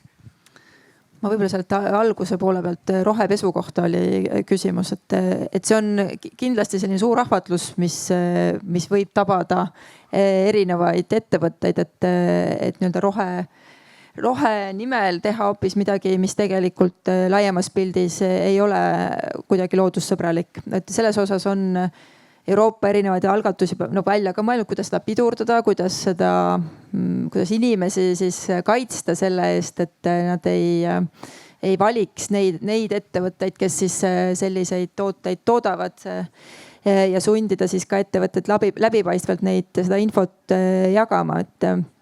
Et jah, ütleme, et ma arvan, et neid küsimusi peab küsima, sellepärast et muidu nii-öelda suure eesmärgi nimel me võime teha otsuseid, mis ei ole meile lõppkokkuvõttes kasulikud. Aga mis ma võib-olla seal ütleks ka, et väga tihti ka mult küsitakse küsimusi näiteks, et mis juhtub terase tootmises aastal 2045, millised lahendused on siis saadaval, kuidas me tsementi toodame, kuidas on elektriauto, ma ei tea, mingisuguseid osi suudame ringlusesse võtta. Et seda kõike me tegelikult lõpuni kuni aastasadade tagusesse aega tegelikult ei oska praegu öelda, sellepärast et see ongi koos nende muutustega käib ka selline tehnoloogiline ütleks tehnoloogiline muutus, mis samm-sammult siis neid uusi lahendusi tegelikult ka turule toob, et me ei peagi oskama kõikidele küsimustele siis aastakümnete taha vastata. Nii, nüüd hästi lühidalt. Nii, ja mina võtan sellele ühele küsimusele hästi lihtne vastata, et rohepööre on väga halb nimi, ei peaks olema rohepööre. Tegelikult oli kunagi rohelepe ja kliimaministeerium võiks olla keskkonnaministeerium, jah. Et need on lihtsad vastused. Ja omalt poolt sihukese suure kommentaari ma siia lõppu ütlen, et mis tahes inimtegevus ja eriti majandustegevus peab mahtuma Eestis looduse taastootmisvõime piiridesse. Ja kui me seda põhimõtet hoiame, siis suuresti ülejäänud probleemid on kõik ära hoitud. Ja kui me seda ei hoia, siis me tekitame endale probleeme juurde, vaatamata sellele, et me oleme väike riik ja võib-olla maailma kontekstis nii palju neid probleeme ei tekita. Ja lõpuks ütleks Fred Jüssi sõnadega, et Eestimaa suudab kindlasti rahuldada kõikide siin elavate inimeste vajadused, aga mitte kunagi meie ahnust. Et ja kõigepealt suur tänu kaaspanelistidele, nii tore arutelu on olnud, aga ma vastan ka siis kaaspanelist Jaanuse küsimusele. Mul jäi ikka kripeldama. Esiteks ma õiendan ära selle, et ma ei andnud hinnangut, et see oleks hea, et see perspektiiv on lühike. Ma püüdsin seletada, miks need hoiakud on sellised, nagu nad on, et see võib olla selles perspektiivi lühiduses. Ja teisele küsimusele vastates, et mis siis sellest, et me eestlastena arvame, et keskkond pole oluline ja kliimamuutus pole tähtis ja nii edasi. Ta on väga oluline sellepärast, et kui inimeste seast ei tule sellist tugevat survet, ei teki ka meil tugevaid nii-öelda poliitilisi liikumisi. Et üks asi, millest me ei jõudnud rääkida, on see, et Eestis tegelikult ei ole kunagi, või mis kunagi on vale öelda, aga tegelikult meil ei ole ikkagi sellist väga tugevat rohelist parteid kahetsusväärselt esile kerkinud, et on erinevad algatused olnud ja ma hindan loomulikult roheliste liikumise kõiki edusamme, kuid olgem nagu ausad, nad ei ole olnud nagu suured tegijad meie poliitmaastikul ja see on kindlasti üks asi, mis väljendub ka nendes hoiakutes, sest kui rahva tahe on selline, et see ei ole oluline, siis ka ükski poliitiline partei seda üles ei korja. Ja kuigi siin toodi näiteid, kuidas erinevad koalitsioonivalitsused seinast seina on siin suurepäraseid algatusi ja initsiatiive läbi viinud, siis päeva lõpus olgem ikkagi ausad. Üksik inimese tegevus on tore ja oluline, aga need muutused peavad olema strukturaalselt toetatud. Ja kui rahva tahe seda ei nõua, siis ükski poliitiline partei ei hakka sellega nii-öelda rahva tahte vastaselt tegutsema ja sellepärast on see probleem. Ja viimane, mis ma tahtsin öelda, on see, et me tegelikult jõudnud rääkida muutustest, et kuidas me siis tegelikult võiksime kuidagi kõike seda nii-öelda käitumise hoiakute muutust esile kutsuda. See jääb mõneks teiseks aruteluks, aga mulle väga meeldis Economist eelmise nädala artikli lõpulause, kus nad samal teemal rääkides ütlesid, et tegelikult kõige olulisem nii eriti kliimapoliitika kujundajatel, aga ka kõigil teistel arvajatel on anda inimestele lootust, et see ei ole nagu lootusetu juhtum, millega me tegeleme ja ma arvan, et see on võib-olla ka see, mida siis meie kliimaministeerium saab mingil viisil oma sõnumitesse ehk enamat sisse punuda, et see lootus on olemas, millega sa tegelikult alustasid. Ja vabandan, mul võib ka paar sekundit üle minna 30-st. Anu jutust edasi kinni haarates rohepöörde mõiste kõlbmatuse juurde jõudes, et jah, tõepoolest ärme kasuta seda ülemäära, aga noh, see on üldiselt häda, et sellised uudissõnad või nii-öelda uued leiutised, olgu nad nii kaunid eesti keeles või mitte, et nad ei saa tingimata väga omaseks hõlpsasti inimestele ja võivad seetõttu ka nii-öelda kergemini toksiliseks muutuda. Kuidas paremini, no ainult nii-öelda sõnade vahetamine ka muidugi ei muuda suurt midagi, et eks natuke pikem selgitus peab ka seal juures olema ja ka sisu peab olema inimestele paremini arusaadavam, et natuke haagib ka nii-öelda selle muutuste esilekutsumise teemaga, aga kui seda roheüleminekut siis edaspidi inimestele paremini selgitada püüda, siis tõepoolest ei peaks seal olema nii-öelda üksinda tugevalt esil argument, et kliima soojeneb, seetõttu me igal juhul peame nüüd seda tegema, et me peame kliima soojenemise lõpetama. Veel hullem on muidugi see, et Euroopa Liidus on kokku lepitud, see on meie kohustus Euroopa Liidu ees, et see ei töötanud juba, kui me banaanikõverustest oma pead vaevasime euronormide kontekstis, et nagu tugevama potentsiaaliga selgitused on ikkagi, mida ka uuringud siit ja sealt näitavad, et ikkagi see, kui Eesti inimestel selgitada, et see on ka inimestele endile ja Eesti majandusele laiemalt kasulik. Isiklik majanduslik kasu on ikkagi väga hea motivaator. Siis kõik, mis õnnestub praegu siduda julgeolekuga, on nii-öelda õige tee. Ja seal on ka väga loogiline põhjus, kui me seda fossiilkütuseid vaenulikest riikidest jäämegi importima, siis meie julgeolek kannatab.